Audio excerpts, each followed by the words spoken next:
આજે અયોધ્યામાં ભગવાન શ્રી રામના મંદિરની અંદર પ્રાણ પ્રતિષ્ઠા મહોત્સવ થઈ રહ્યો છે અને સૌથી મોટા રામભક્ત ગણાતા અમારા મીડિયાના જે રિપોર્ટર છે ધ્રુવ કુંડેલ, એ કેસરી કલરનું આ જભ્ભો પહેરીને આવ્યો છે અને આ પેંડા એના તરફથી છે. તેને કીધું હતું કે રામ મંદિર બનશે ને તો હું આખા રાજકોટમાં પેંડા વેચીશ. શરૂઆત થઈ ચૂકી છે. ધ્રુવ, શું કહીશ તું?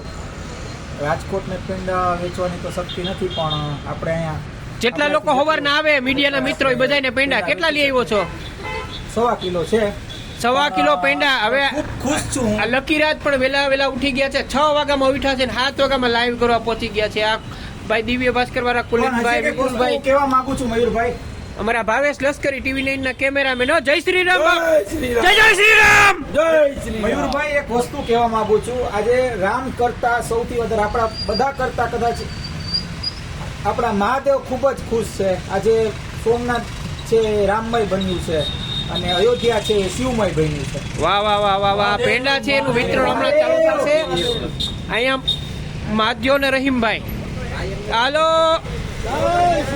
માધ્યા કેટલા વાગે ઉઠ્યો તો? 5:30 વાગે. ઓ, 5:30 વાગે ઉઠીને આવી ગયો તો. એ જાનવી બોલ, આજે શું છે? આજે જય શ્રી રામ નો નાદ ગુંજશે આખા રાજકોટ શહેરમાં. ધ્રુવ પેંડા લઈ આવ્યો છે, શું કેવું છે?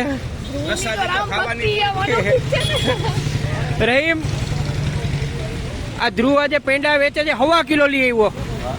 ધ્રુવની આસ્થા અને ભક્તિને અમે આદર કરીએ છીએ, કારણ કે જ્યારે પણ આવો કોઈ ઉત્સવ હોય છે ત્યારે ધ્રુવ છે મીઠા મોઢા પ્રસાદી સ્વરૂપે કરાવતું હોય છે. આજે આપણી ઓફિસે ધ્રુવે જે પ્રસાદી લઈ આવી, કહી શકાય કે રામ ભગવાનનું જે પ્રાણ પ્રતિષ્ઠા મહોત્સવ છે તેની ઉજવણીનો જે નાદ છે તે રાજકોટમાં પણ ગુંજવ્યો છે.